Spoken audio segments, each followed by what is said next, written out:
Hello again and welcome back. And here in the UK, we have sunshine for the first time in what feels like 100 days of rain. So it feels great today to get outside and just soak in some vitamin D and it not be raining. So had a lovely walk this morning and I've just been inspired to talk about trauma again and ritual and how we are now remembering how to heal innately because it's within us all. And it was prompted by a friend of mine sent me a post about a tribe called the Lakota tribe. And they had a healing ritual, which I'm probably not going to say correctly, but bear with me, called the Wichampi Woyuti, if I've said it right. And basically, it was what they used when someone had lost a loved one, so they were in the grieving process, or that they'd had some kind of violent incident, which we would probably call PTSD, something quite difficult and traumatic happened to them physically, which would create PTSD for us in the way that we live now. But they had this ritual that they did when anything quite significant emotionally or physically happened, and it involved not talking about it, so not sitting in a room and analysing and going over what happened intellectually and not suppressing it, but instead what they did was they gathered stones, and each stone represented a piece of pain, an emotion, a grief, a fear, or a memory associated with whatever it was that was being carried in the body to do with it. And they would go to the river, and one by one they released the stones into the water, and speaking out loud as they did so with what they were releasing. But they kept the final stone not as a symbol of holding on to suffering, but as a reminder that that grief or that emotion or that traumatic event had been witnessed, honoured and released. So it wasn't that the wound was erased and we just covered over it with bandages, but it no longer was able to rule the body, and it was able to heal. And the extraordinary thing about the story, when I read into it a little bit more, was that the ritual was banned in the 1800s by missionaries who called it primitive and dangerous superstition. And in 2019, apparently, some researchers at Johns Hopkins University recreated this as an experiment with people that were suffering from PTSD, and they found that the results were quite astonishing. According to the research, the PTSD symptoms reduced by 73%, intrusive thoughts dropped by 81%, and the emotional regulation in 6 sessions was way faster than any sort of talk therapy alone.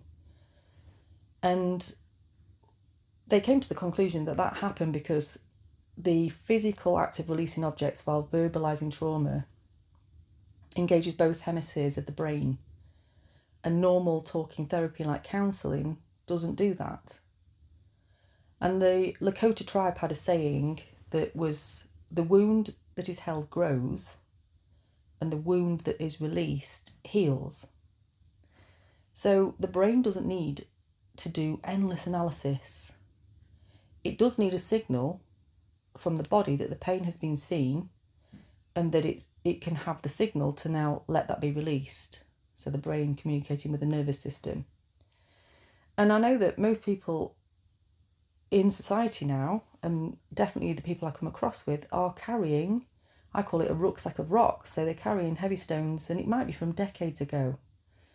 And I know myself, I was also carrying, quite a few of these heavy stones.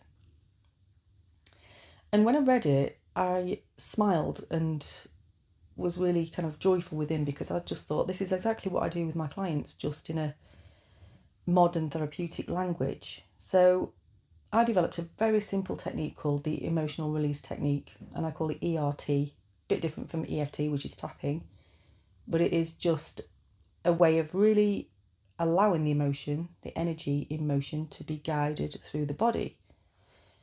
And in my sessions, I don't get people to endlessly go over their story and analyse it for meaning or any of those things. I guide them into the memory, but then away from the story and into the feeling that arises within the body as they go into the memory. And it's this feeling that I recognise is the same as the stone in the Lakota tribe method.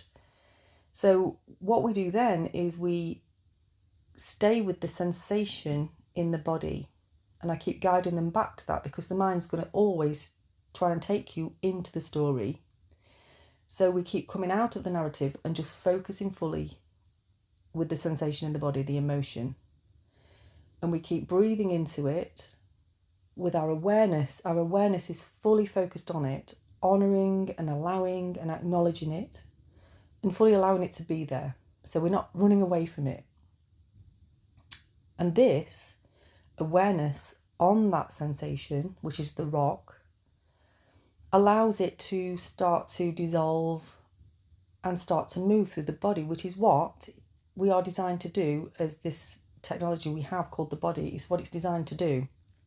We've just been programmed to not do this and give our power away to the medical world. So in this process, there's often crying, which is also the energy being released. It's a signal of the energy being released, but sometimes there can be quite intense shaking and juddering of the body, and deep breaths, and maybe tingling or other sensations in the body.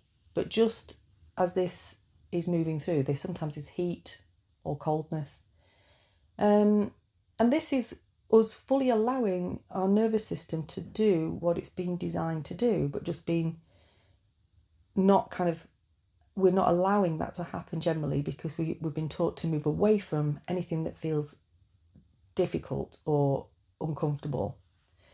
And as I've said many, many times, emotion is energy in motion.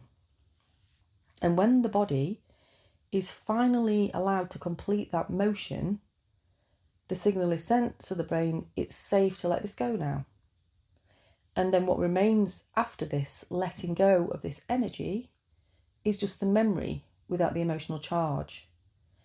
And I always know when this is cleared through, because I can get the client to recall that incident, that memory, that loss, or whatever it is, and they can see it just like they're watching a movie, instead of reliving it over and over and over again. It's just like watching something on TV. And just like in the Lakota ritual, in the method that I use, the final stone is kept in that movie. And the person that was lost or the event that's remembered is there, but it no longer lives in the nervous system as danger, and no longer needs to keep coming up as a signal to you to release it, because that's what's happening every time we're triggered with that same feeling. It's just the body going, okay, there's an opportunity, let's release that now. And after we've done all of that process, I guide clients to bring that lost person or animal, or even the traumatized version of themselves that might have experienced something quite challenging physically or had an accident or any of those things. That version of them, I get them to bring into their heart space. If it's somebody that they've lost or an animal that they've lost, I get them to bring that into their heart space so that they can be held in the heart with love and not pain. And if it was a traumatic event, the part of them that suffered that traumatic event, which isn't them as they are now, it's a past version of them, is brought home into safety and wholeness within them. So it's not about erasing the past, it's just about completing, very simply, what was never allowed to complete, because we were just trained out of doing that from a very young age. And it's nobody's fault. Well, nobody's fault, in our main caregivers and in the way that we grew up, but we've just been never taught how to feel it through.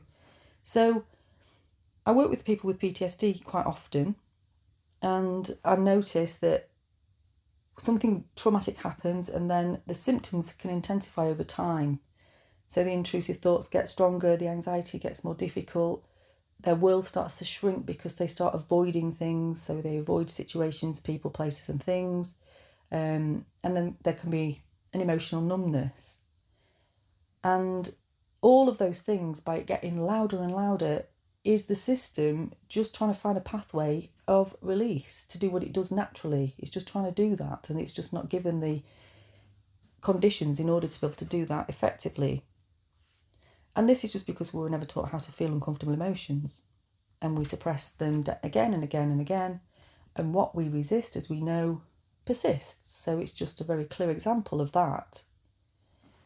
And I'm somebody who does what I do because I've had traditional therapy myself, and I've also worked with people since becoming a therapist myself from over many years that have been in traditional therapy for years without resolution. And I just think, why?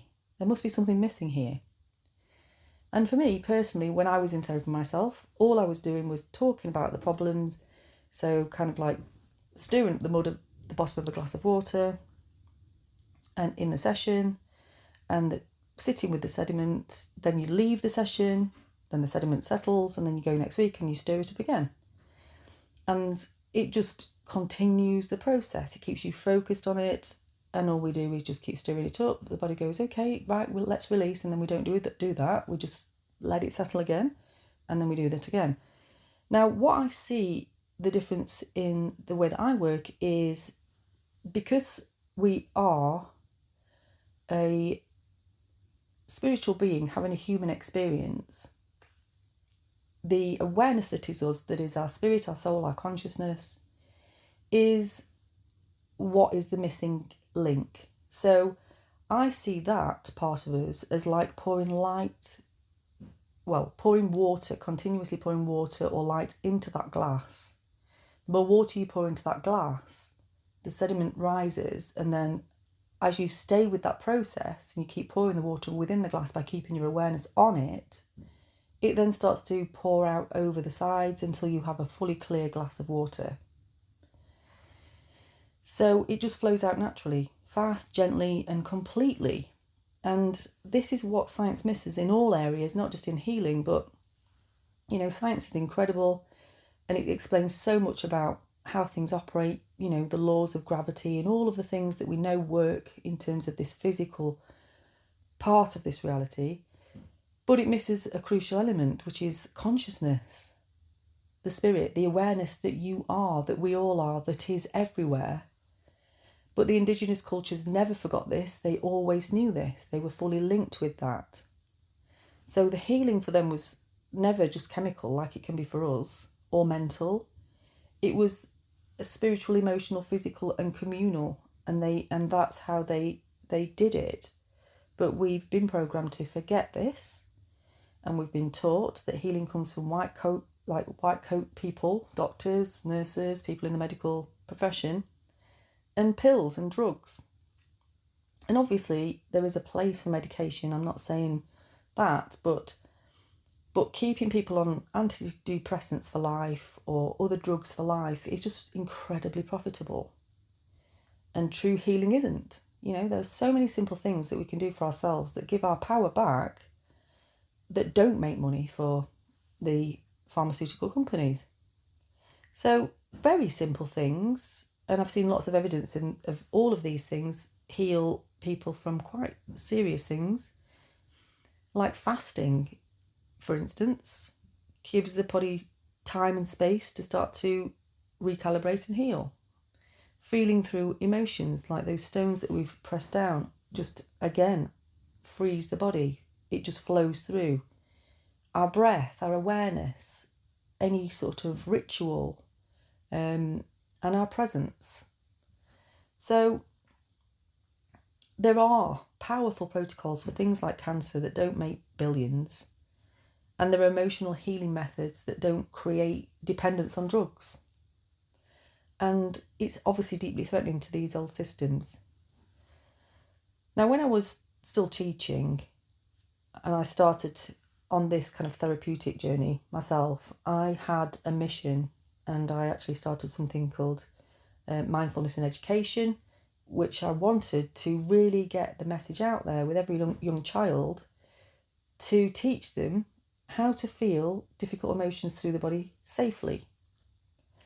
And how different this world would be if children knew from a very young age that it is completely safe and normal to feel. It's completely safe and normal to cry, and safe and normal to shake when we've had a shock, and it will pass if we keep our awareness on it. But instead we learnt very young to suppress it, to distract ourselves, to medicate ourselves, to be strong, because society is built around it's much easier to take a pill than to feel some discomfort for a few minutes. But really, I do feel like now we are, like with all of the structures that are dismantling, and the way that we're pulling our power back from lots of different areas, this, being able to heal ourselves is one of those. And we're now remembering this ancient knowledge that was always there. And as the old belief systems start to collapse, so does the idea that healing must come from outside of us. And we're returning back again to our inherent human knowledge.